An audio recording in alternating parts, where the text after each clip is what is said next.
O Uber estava ali, ó, já sintonizada. Vamos lá. Romina, é isso, né? Sim, nosso quinto encontro de Leão. Como o Rodrigo falou, a gente vai percorrer os 12 signos do zodíaco a partir de um enfoque mitológico, né? Mitologia grega. Então, hoje é o dia de Leão, esse signo tão expressivo, barulhento, né? Orgulhoso, né, Rodrigo? Que a gente gosta tanto. Um minutinho aqui para eu compartilhar a tela. Todo mundo vendo? Bom, então, assim, antes da gente começar, né, a gente chamou de a procura pelo valor transpessoal e a criação de si, né, e esse é talvez a temática, né, não só na mitologia grega, como outras mitologias, nessa especialmente de Leão, a gente vai trazer uma história medieval também, que é importante para entender a dinâmica do destino do signo de Leão, né, que passa muito por esse trabalho de uma busca que, acima de tudo, não é só ser criativo de maneira geral, mas criativo que é criar a própria individualidade, criar a própria consciência e o próprio caminho, né? Por isso o nome, a busca pelo seu valor maior, para que possa, então, criar a si mesmo nesse processo como base desse grande destino. Né, com relação ao signo, né, a gente pode, assim, a gente tem alguns estereótipos já bem fortes, né, do leão como um signo que expressa muita alegria, muita dramaticidade, às vezes muito exuberante, né, aquela coisa da luz, né, do rei dos animais, na verdade, né, com essa aura, né, de muito brilho e de muito é um signo que o elemento dele é um elemento fogo, né? Então a gente já falou de Áries, que foi o primeiro signo de fogo, e agora a gente está chegando ao segundo signo de fogo, né? E isso tem muito a ver, inclusive, com a característica e da própria história que a gente vai contar por trás do signo de Leão, porque em Áries a consciência estava nascendo, né? E aqui a partir de Leão é como se é o momento que a consciência começa a tomar consciência de si mesma, né? O indivíduo começa de fato a surgir a partir desse emblema do signo de Leão, né? O planeta regente é o Sol e também vai ser importante a própria simbologia do Sol para entender um pouco, né? Dessa mais do que simplesmente as características que vocês veem aí, muitas palavrinhas aí que podem resumir as características que podem ser encontradas no signo de Leão, mas muito mais entender, e essa é a proposta, né, do ciclo como um todo, nessas mitologias entender um pouco o destino maior de cada signo, né, quer dizer, o que ele representa em termos de desenvolvimento, né, digamos assim, em termos arquetípicos, em termos mais amplos, né? Sempre lembrando, e é bom lembrar, a gente não está falando de nenhum leonino específico, né? A gente não está falando de uma posição no mapa específico, porque, claro, o signo vai atuar de várias maneiras no mapa, né? De cada pessoa, assim como o próprio Sol vai agir de maneiras diferentes no mapa de cada pessoa. Então, entender que a dinâmica que está por trás desse signo, de cada signo, a partir desses elementos trazidos da mitologia, né? E aí a gente aprofundar um pouquinho nessa dinâmica do que é a grande busca de cada um dos signos, né? Então, a gente pode começar, né? E assim, falando, né, antes de passar para o primeiro mito propriamente dito, né, é interessante a gente destacar que, apesar desse estereótipo de um signo que representa, às vezes, muito majestoso, às vezes até barulhento, extrovertido e até exibicionista, às vezes, que é o arquétipo mais conhecido, né, como manifestação de um vigor da própria vida, né, o signo de Leão, na verdade, ele revela muito mais. E tem muito a ver, inclusive, com a regência do Sol, né? um mistério ligado exatamente à individualidade e um caminho para a maturidade individual. Né? Esse é um eixo muito importante, né, do que a gente vai tratar ou vai falar hoje, né? Quer dizer, essa busca da pessoa ímpar, né? Quer dizer, da própria origem, né? Como se a principal criação de Leão fosse ele mesmo, né? Ele mesmo. Né? Então, essa é a dinâmica principal dos mitos que a gente vai conversar hoje, que a gente vai trazer para vocês. E para começar, né, a gente começa com o Leão de Nemeia. É isso aí. Bom, o Leão de Nemeia é o primeiro dos 12 trabalhos de Hércules. Esse leão vivia no fundo de uma caverna, nas florestas de Nemeia, e ele estava devorando os habitantes e os rebanhos da região. Então, Hércules recebe essa missão de matar essa besta, mas só que tinha um catch, ele não podia usar nenhuma arma. O leão era enorme, falava-se muito que os rugidos eram estrondosos, tão estrondosos quanto os raios de Zeus. A sua força equivalia à força de 10 leões, e a pele ela era impenetrável, graças à poção de uma feiticeira. Ou seja, nenhuma arma humana, nenhuma flecha, nenhuma lança, nenhuma espada, por mais afiada que fosse, conseguia penetrar na pele do animal. Então, Hércules estava com esse desafio, ele se dirigiu a Nemeia e, com a ajuda de um velho que indicou o caminho até o covil do leão, foi buscar a fera. Chegando lá, Hércules dispara uma flecha contra o animal, mas a flecha bate na pele e cai, já que ela era impenetrável. E o leão vai para dentro da caverna. E o que acontece é o seguinte, essa caverna tinha duas entradas. Então, Hércules resolve fechar uma das entradas com pedras para encurralar o animal e vai pela outra para tentar encontrar o leão na escuridão. Encontra o leão, eles entram numa luta super difícil, né? O animal era muito grande, muito forte, mas o Hércules usa um instrumento, não é um machado, uma clava, bate na cabeça do leão, ele fica meio tonto, cai no chão, e aí ele domina o animal, dá uma chave de leão, fiquei até pensando sobre isso, tenta estrangular o animal e consegue e mata o animal.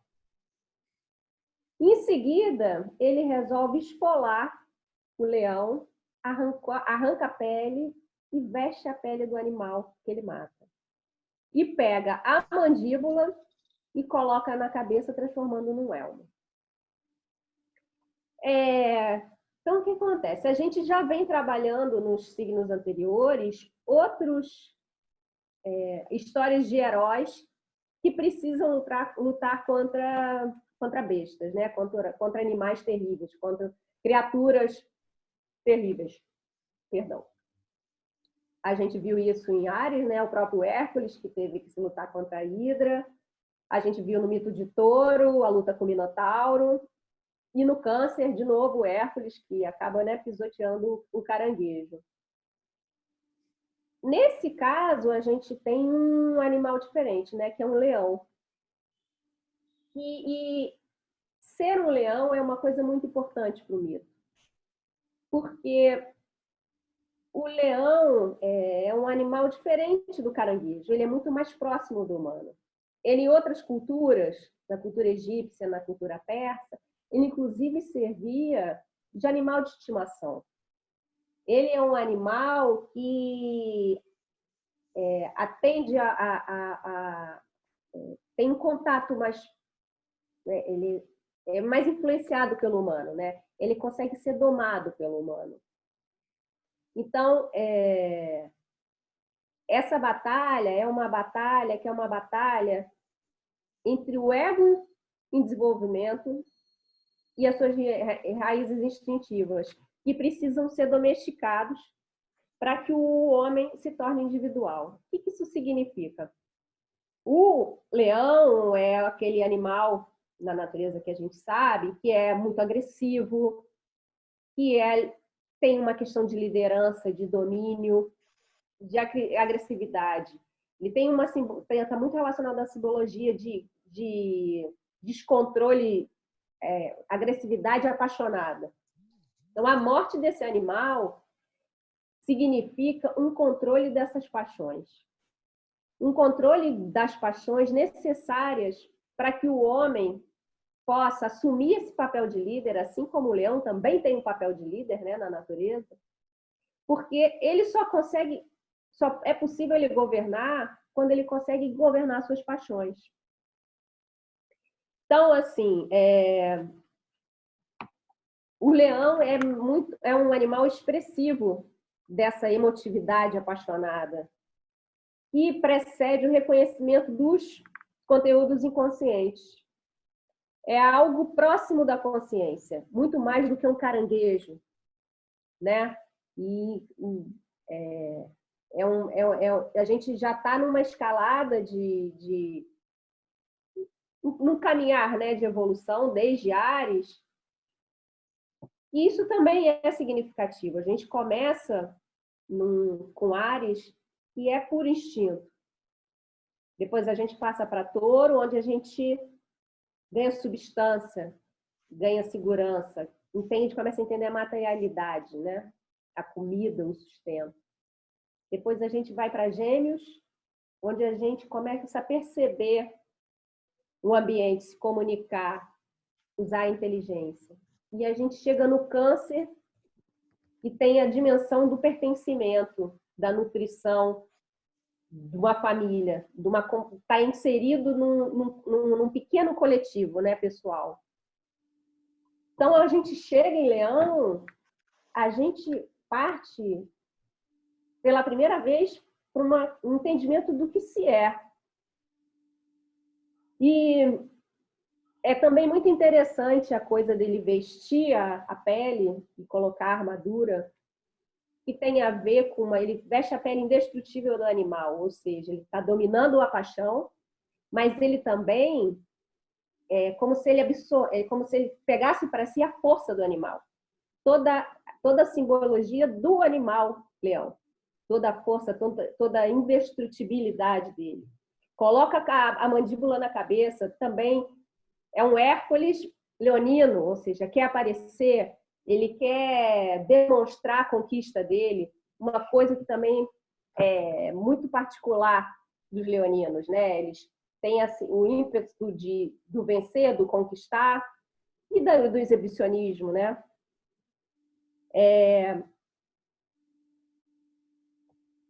A gente, voltando a essa questão dos instintos, né?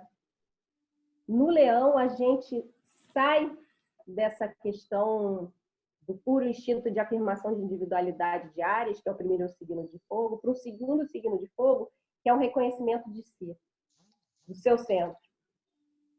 E isso é um caminho do leonino. Ele precisa transmutar essas paixões, precisa transmutar essa selvageria, essa questão instintiva, animalesca, para seguir num caminho de evolução.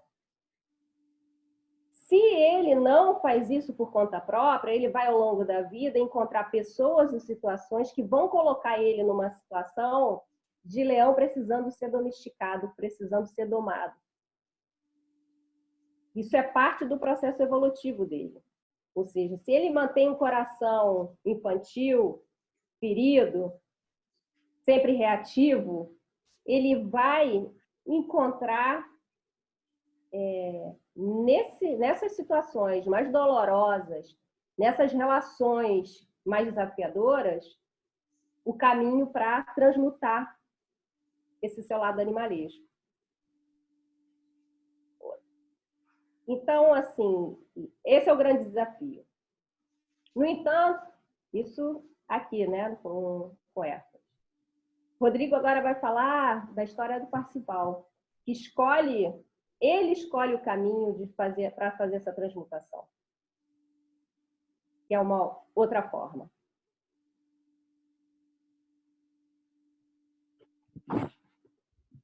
E aí, mas a história de Parsifal, na verdade, ela também vai nessa mesma direção desse mito do leão de Nemé que a Romina trouxe, né?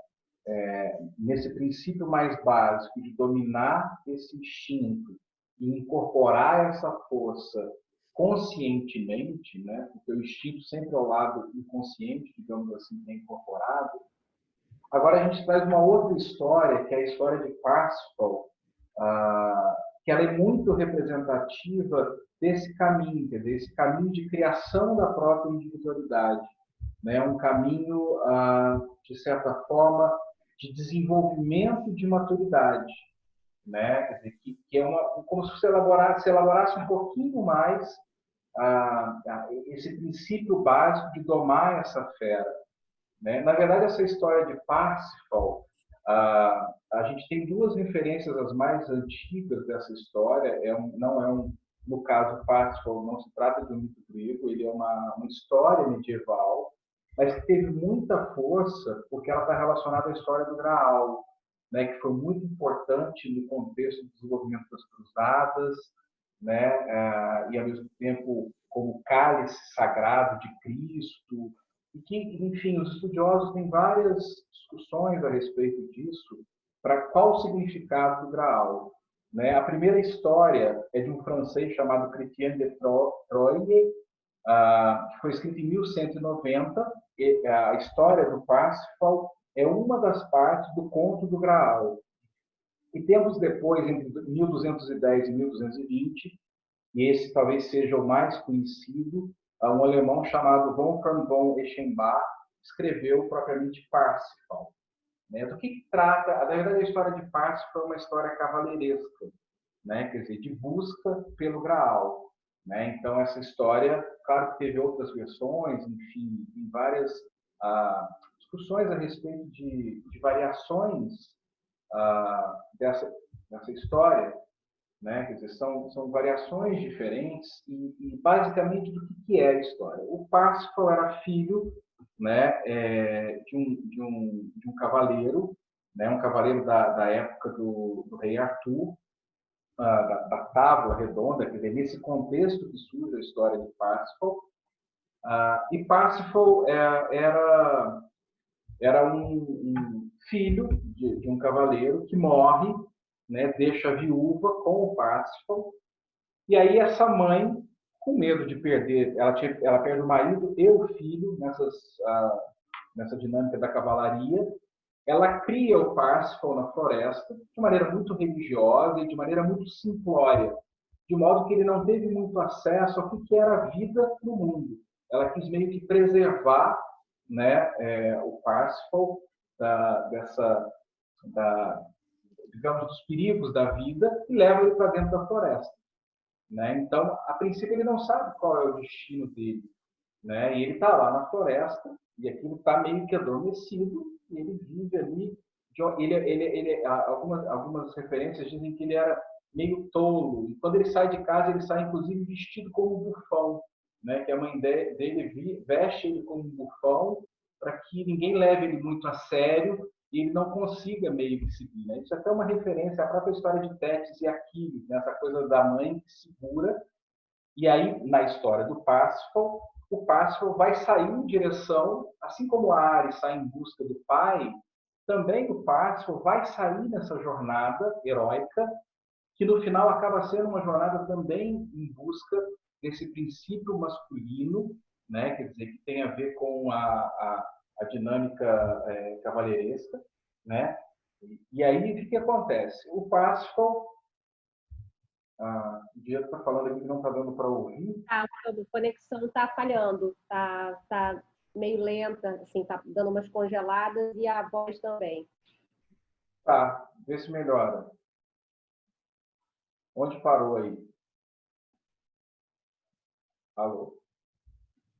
Agora deu uma congelada aí. Você falou dele, da mãe e do filho, que ela tinha uma formação um pouco mais simples.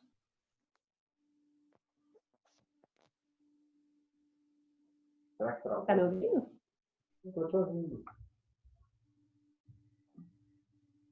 Ué, será que eu estou conectado aqui na própria rede? Bom, o Diego botou aqui, parei nele levando para a floresta. Estão me ouvindo? Ok ou não? Tá como se tivesse um eco.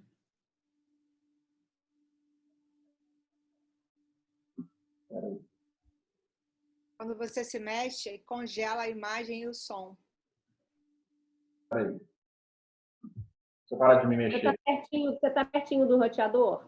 Não, eu estou direto na rede, no cabo. Tá direto na rede? Ah, então pode ser que seja alguma coisa então mesmo da Wi-Fi.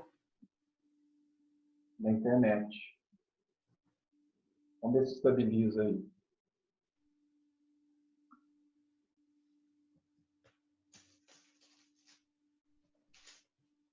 Quer que eu vá falando do Apollo enquanto você resolve aí o seu problema? Vamos ver se vai voltar, se vai estabilizar. Estabilizou? Estão me ouvindo? Tá meio tremendo. Fala aí um pouquinho, fala aí. Está me ouvindo? Tá tranquilo ou não? Para mim, dá uma congelada. Meninas, como é que tá aí?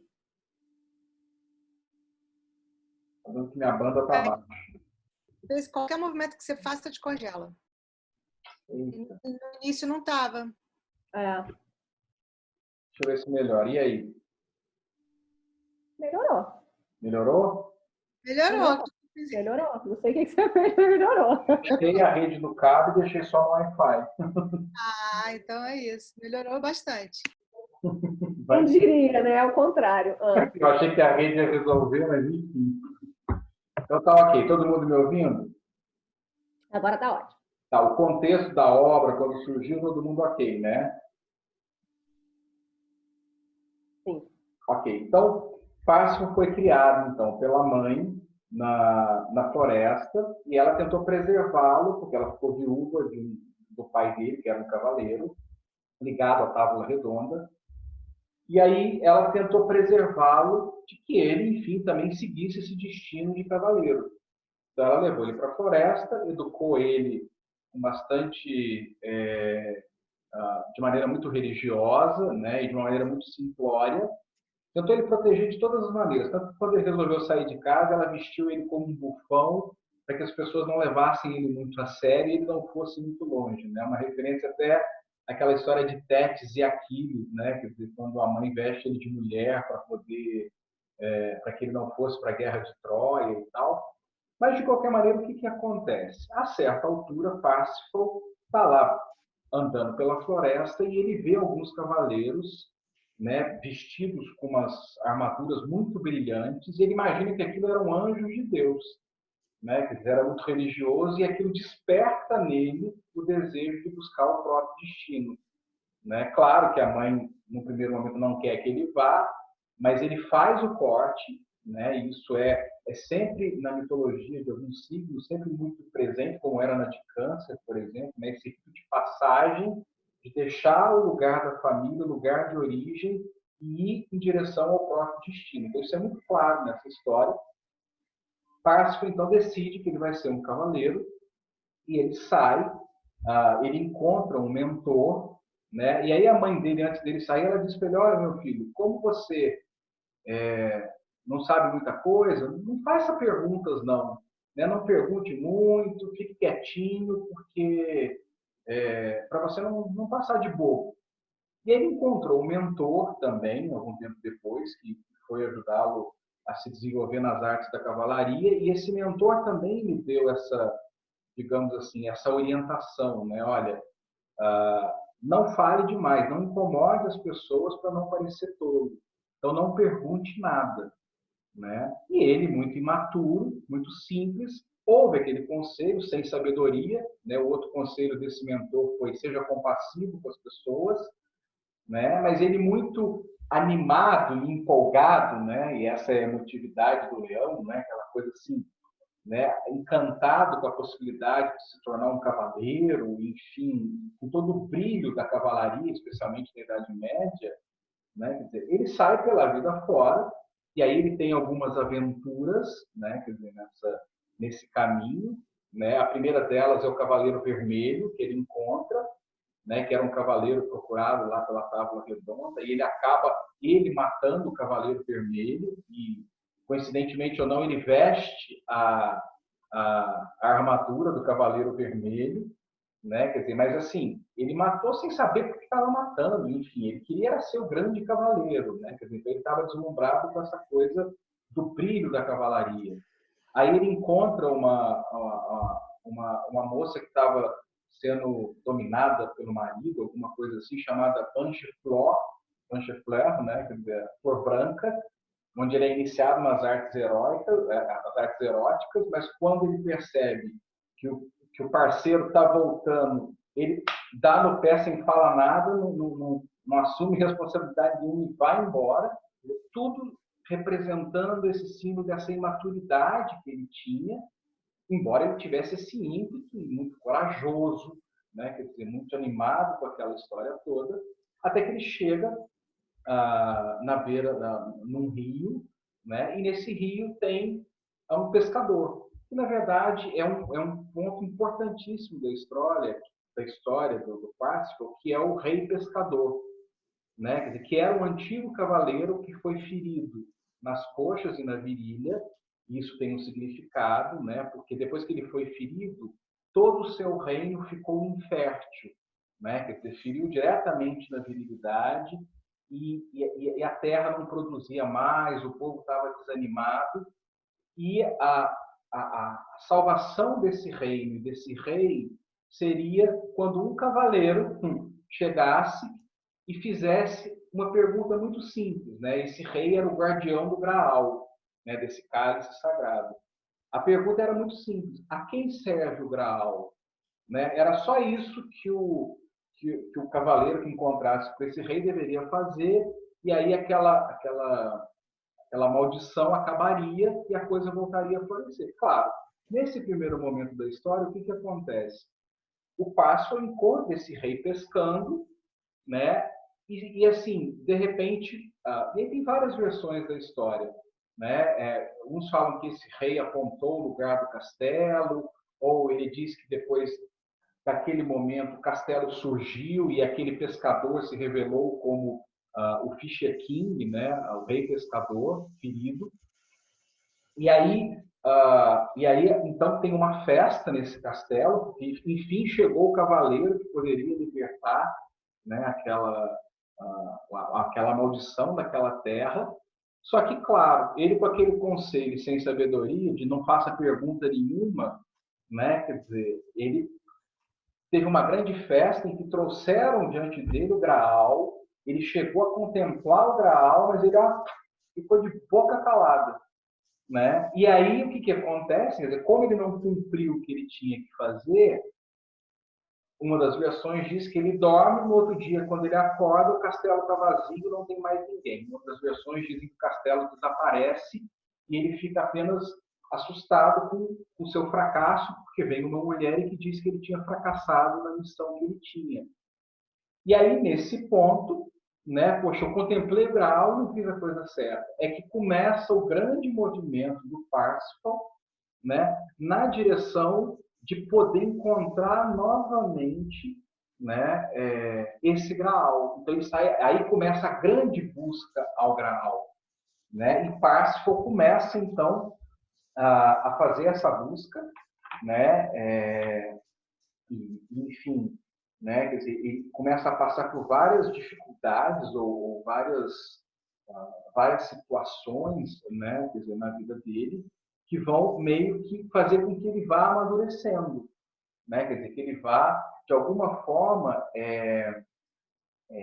meio que aprendendo, adquirindo a maturidade, né? Quer dizer, a partir daquele fracasso que ele teve, para que então ele pudesse chegar novamente ao Graal. Então começa uma busca desenfreada. E claro, por que ele não consegue, né, quer dizer, achar o castelo? Ele só vai achar o castelo de novo quando ele atingir essa maturidade e quando ele tiver a compaixão necessária. Porque, na verdade, naquele momento ele não tinha. Ele estava muito mais preocupado com esse brilho da coisa cavaleiresca do que propriamente com a missão.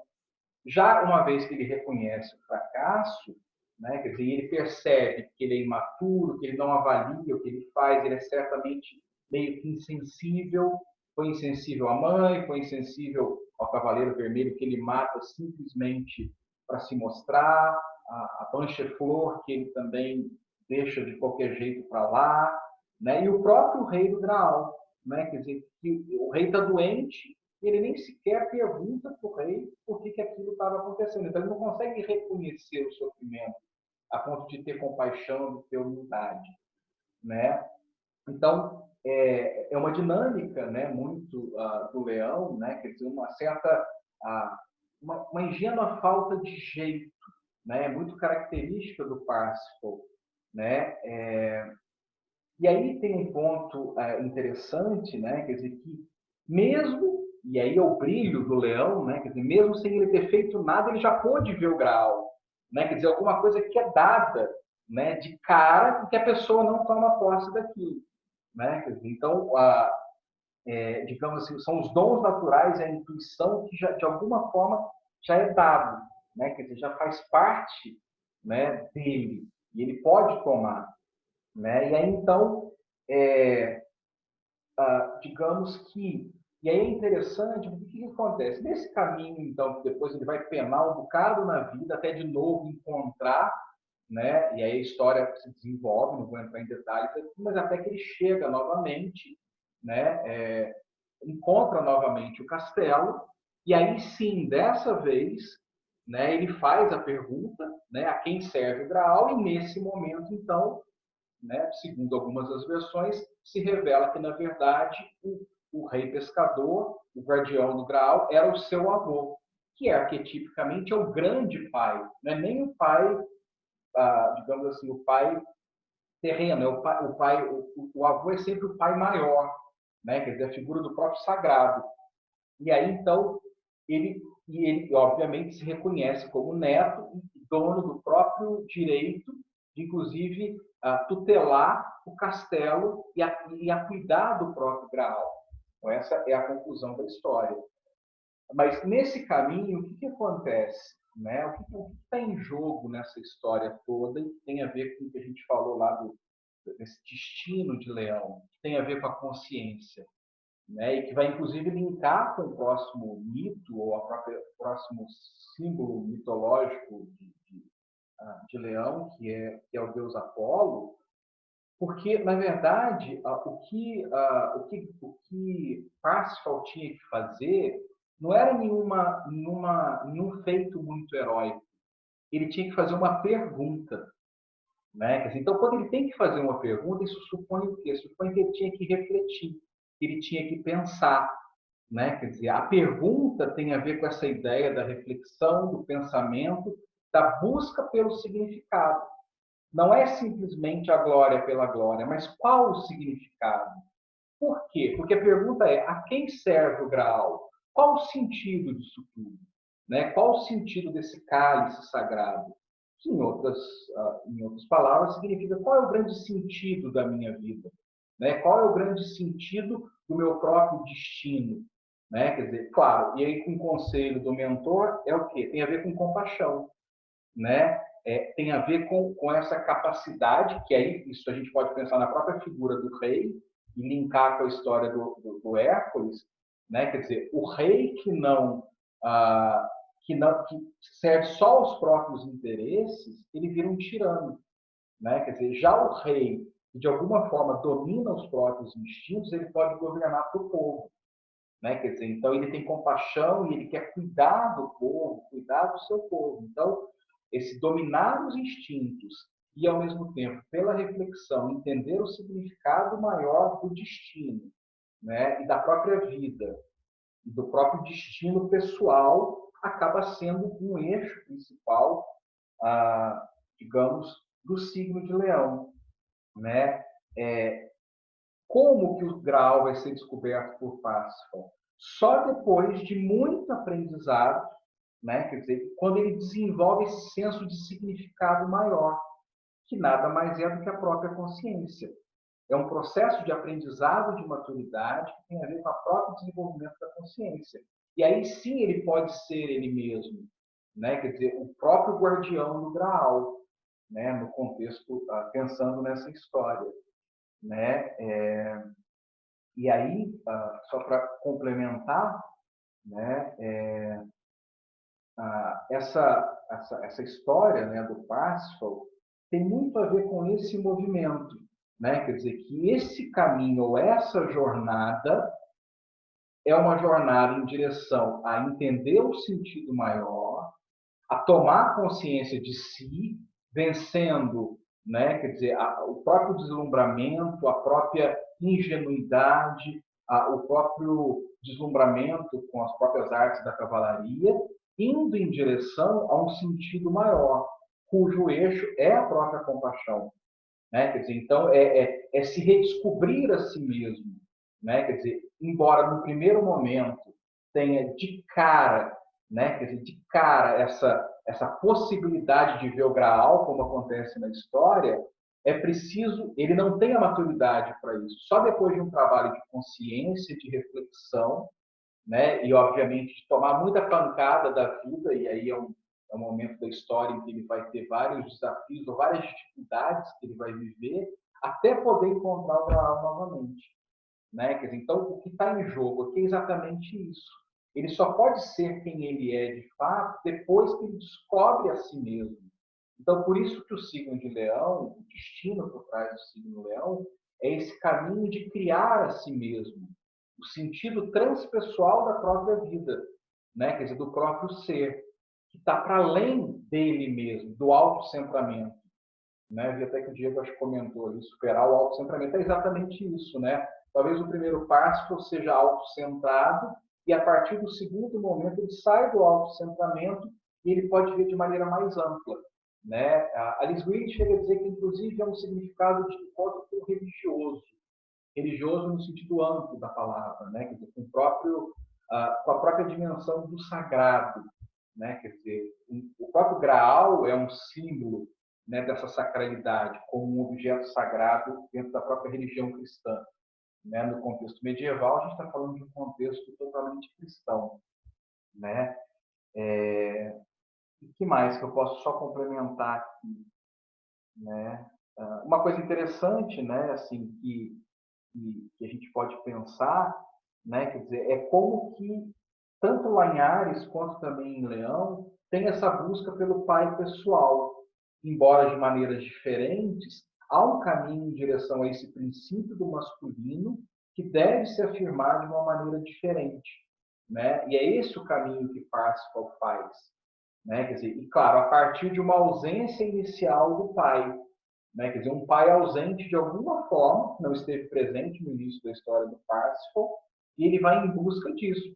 Quando ele vai em busca de ser o cavaleiro, ele vai em busca de ser igual ao pai, né? E aí ele desenvolve esse princípio que o torna, digamos, o guardião do Graal no final da história, aquele que salva o rei, que, segundo como eu disse, algumas versões seria o seu próprio avô, né? Então, é essa dinâmica que está por trás, né? Uma dinâmica de amadurecimento, de crescimento, mesmo já tendo, de novo, de graça, né? Assim, de cara, a possibilidade de ter acesso a todo esse brilho, mas para conquistá-lo é preciso um caminho de reflexão e de aprendizado, de maturidade para fazer a pergunta, porque essa era a solução da história, fazer só uma pergunta, coisa que no primeiro momento ele não tem a sensibilidade nem a maturidade para fazer, né? Então isso seria pegando aí a história de Parsifal, já, né, chegando a concluí-la para poder passar para a Romina, o eixo principal dessa história,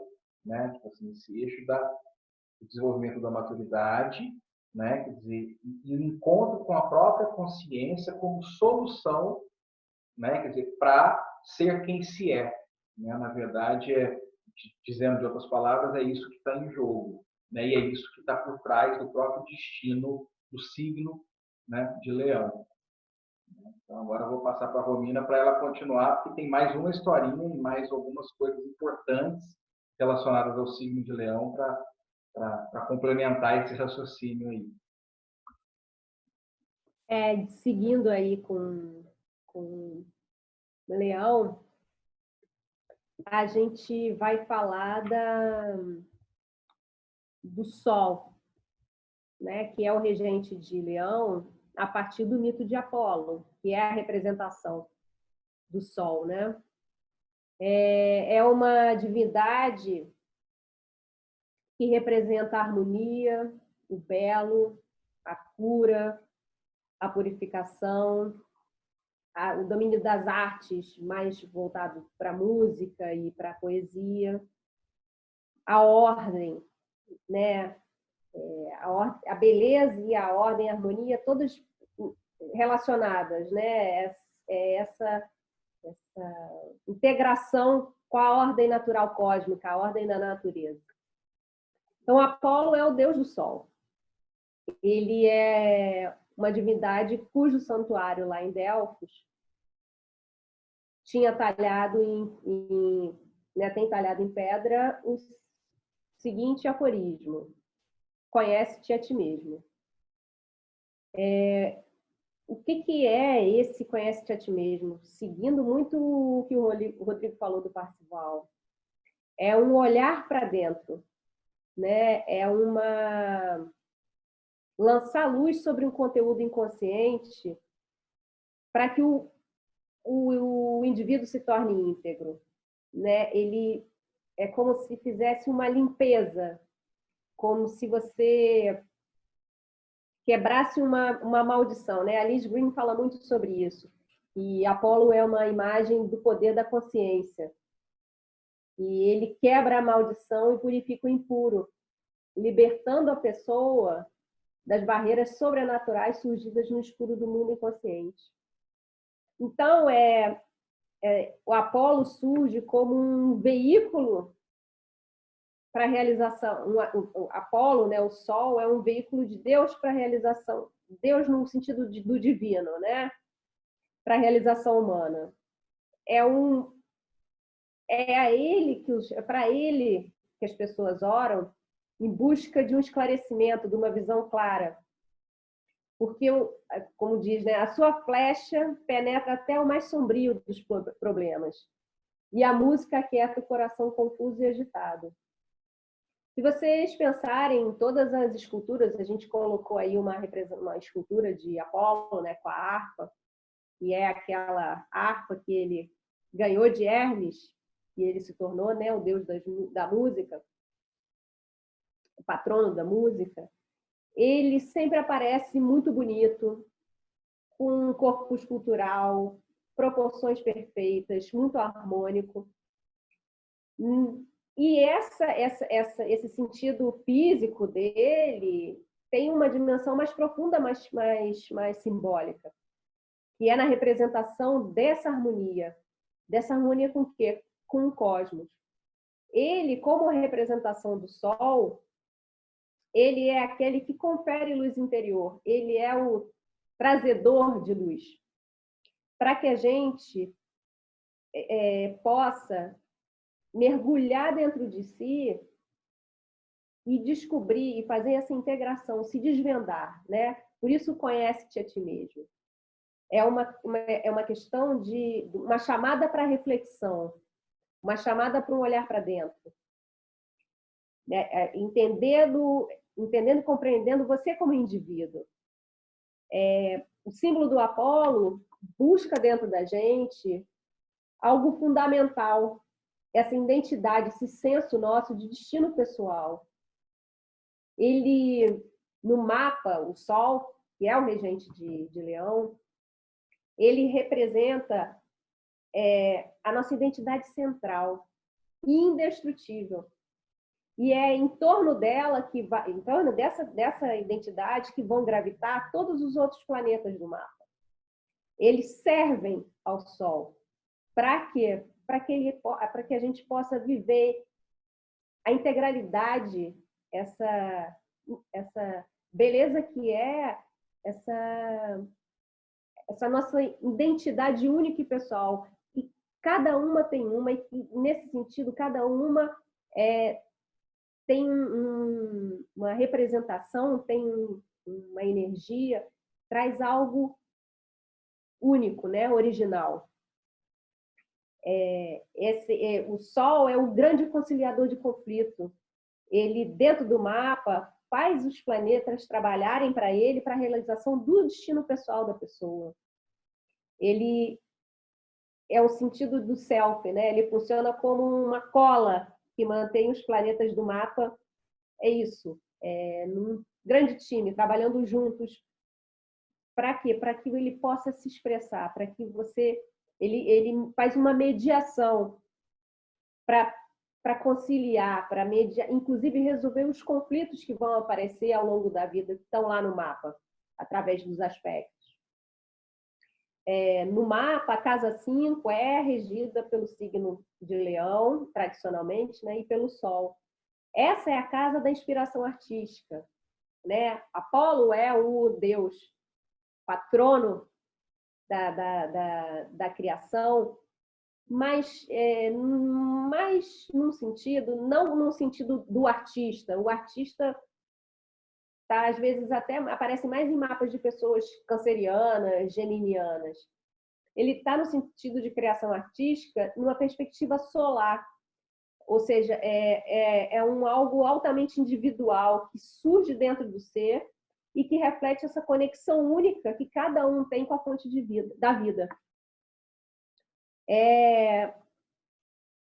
Tem uma outra coisa com relação ao Sol, e isso é muito presente no signo de Leão, que é essa vontade de viver, essa alegria, que é quando se realiza a expressão do ser, né? Se vive a plenitude de quem se é, da pessoa que a gente veio aqui para ser.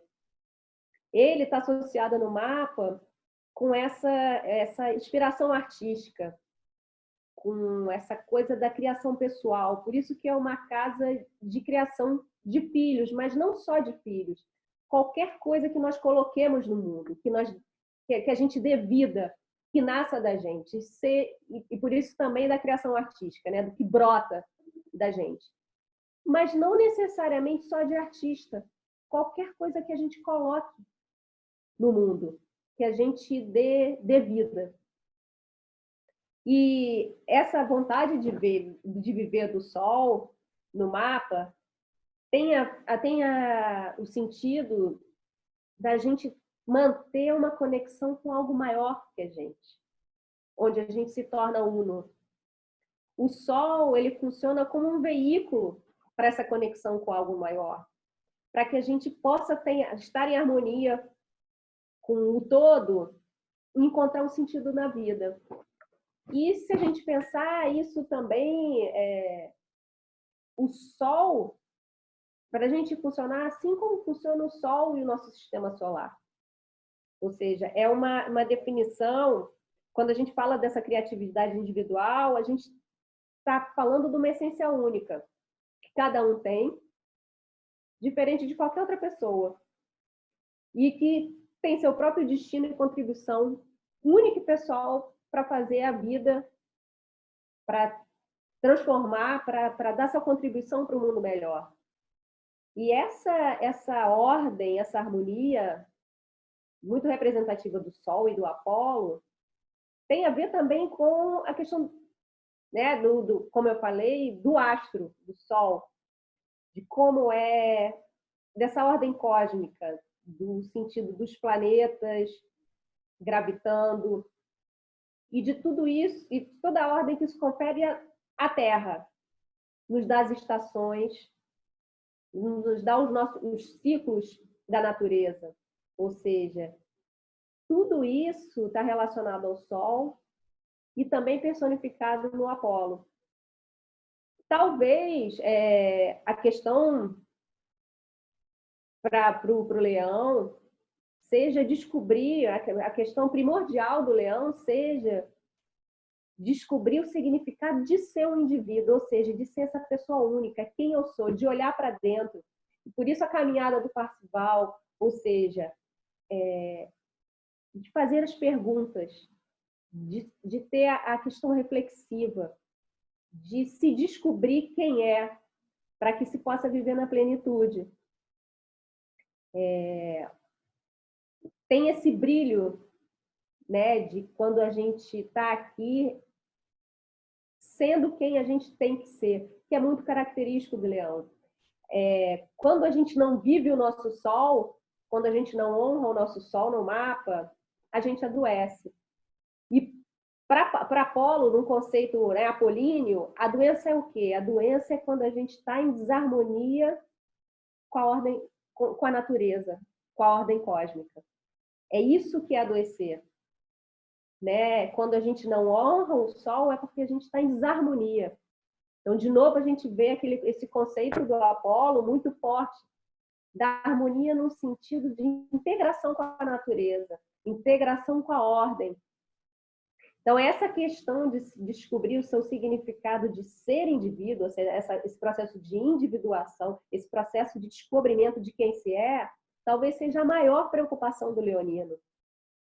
Ele é a questão talvez mais importante para que transforme a vida dele em uma experiência enriquecedora, significativa. E no nosso mapa, é o Sol, seu regente, vivendo e sendo fiel ao nosso Sol, que a gente consegue essa expressão máxima do leão, desse brilho, dessa força, desse transbordamento de amor. Né? Ele também é um signo relacionado ao amor. A compaixão do Parzival não é nada mais do que o amor universal. Quando a gente vive o nosso sol, a gente vive o amor porque a gente está conectado diretamente à fonte do amor universal. Então, eu acho que é isso. Rodrigo, esqueci alguma coisa? Se tem alguma coisa aí para complementar? Acho que não, Romina. Mas, assim, só frisar esse ponto, né, do Apolo, porque a gente até conversava mais cedo a respeito disso, né, falando de Delfos e do Apolo, o tal do homem conhece-te a ti mesmo, né? É claro que, no sentido mais geral, né, essa busca do indivíduo, né, ou do próprio Sol no mapa, que o próprio símbolo mostra, né, quer dizer, o centro ali como se fosse um umbigo, umbigo, maior né? a eternidade, né, quer dizer, essa integração maior com o cosmos, né, quer dizer, o pequeno e o micro e o macro, né, mas esse movimento o que o Apolo representa, né, que o templo de Apolo em Delfos, né, representa, ele vai até mais além, né, porque essa colocação do conhece a ti mesmo, ela é significativa, inclusive, para a história do Ocidente, para a história da filosofia, né, porque essa descoberta da consciência, do ponto de vista histórico, né, é esse encontro do homem com a própria razão, né? Quer dizer, quando de fato agora a razão, vamos pensar lá em Sócrates, que citava muito esse conhece-te a ti mesmo, né? O homem começa a dominar o mundo pela consciência, pelos conceitos, pela busca da essência, pela definição, né? É um grande marco da história da filosofia, né? Da definição dos conceitos e assim por diante. E aí, por analogia, a gente pode pensar no signo de Leão, é como se na história dos signos que a gente vem seguindo, né? Áries, depois Touro, né? Que é uma história do desenvolvimento da própria consciência, é como se aqui ela se encontra a si mesmo em Leão, né? Quer dizer, é o momento que agora o indivíduo sabe de si, né? Mas sabe de si porque faz esse movimento de reflexão, né? Porque faz, obviamente, pensando que o Apolo, representando o Sol, que é o regente de Leão, né? E o Apolo tendo essa função dentro da própria mitologia grega, né? Daquele que, de alguma forma, quer dizer, tira a doença do homem ou, de alguma forma, aconselha o homem quando ele está em desgraça sobre o que ele deve fazer e o que ele deve deixar de fazer, né? De alguma maneira, mostra exatamente isso, né? Quer dizer, o caminho da consciência que nos diz, olha, não dá para fazer assim, tem que fazer assado, né? Quer dizer, tem que ter, como você disse, né, um sentido muito maior, né? No sentido relacionando com o que eu falei antes com a história do rei, né? É um rei que tem que ter a consciência do seu povo e não só dos próprios desejos, né? Então, de novo, linkando com essa ideia de uma consciência, né? Quer dizer, que agora se constitui como indivíduo. Acho que basicamente é isso que está em Leão, né? Quer dizer, a consciência agora ela está individualizada, tanto que ela cria a partir de si mesma, né? E aí o processo alquímico que está presente nisso, né? Do indivíduo que agora ele descobre a si mesmo e a partir disso que ele descobre ele pode criar coisas. Não é à toa que a casa 5, como você falou, é uma casa de criação, né? Quer dizer, mas a partir primeiro desse movimento, que é o que na história do Parsifal, né? O fato de que a solução heróica não é uma grande batalha, mas é uma pergunta, isso é muito significativo, né? Quer dizer, porque ela é um outro caminho para a solução, não é mais o caminho da batalha, como era lá né, do Ares, né, que para recuperar o velocínio de ouro ele teve que matar dragão, né, dominar os bois lá, enfim, aquela história toda que a gente já contou, mas aqui é um outro momento, né? Quer dizer, que a solução para esse encontro, com esse princípio da realização, que de alguma forma o pai representa, né? Porque a mãe segura, né, no contexto da proteção e tal, e o pai é, digamos, aquele que puxa para o mundo, né? A gente falou disso em Câncer também, né? Quer dizer, claro que de maneiras diferentes, essa jornada vai se repetindo com destinos diferentes, né? E em Leão, com essa cara mais de um processo de que, bom, eu preciso descobrir quem eu sou, para que eu possa ser de fato quem eu sou, mas o caminho não é brigando com dragões, né? O caminho é refletindo, pensando, né? Conhecendo a si mesmo, né? Quer dizer, que é o adágio do Apolo, né? Lá no templo de Delfos, né? Eu lembro que a gente conversava mais cedo até isso, né? Lendo sobre a representação do símbolo, né? Essa história de que o pontinho do meio é como se fosse um umbigo, né? E lá em Delfos você Dentro do mundo, né? Quer dizer, ao lado, né, do complexo, né, de Apolo, você tem lá o templo que os gregos consideravam o umbigo do mundo, né? Então eles tinham essa ideia também. Então, assim, só porque isso me chama muito, né? Essa coisa do conhece a ti mesmo é uma coisa de uma riqueza que a gente não tem ideia, né? Assim, culturalmente, enfim, né? E que tem uma representatividade aqui para o signo de Leão. E se você fiquei pensando também o mito do Leão de Nemeia, você pensa, ele teve que mergulhar, ele não podia usar armas, ou seja, ele tinha que matar com as mãos. É o primeiro herói que a gente vê que não pode usar armas. Ele tem que usar o poder da criatividade e da força física, só da força física, para poder dominar. E ele entra na caverna escura, ou seja, a gente pode fazer simbolicamente o inconsciente, para dominar as feras dele, para dominar a fera, né, as feras dele, entra no terreno do inconsciente, a caverna escura, para dominar o leão, dominar suas paixões, dominar a fera, para aí depois dominar o mundo.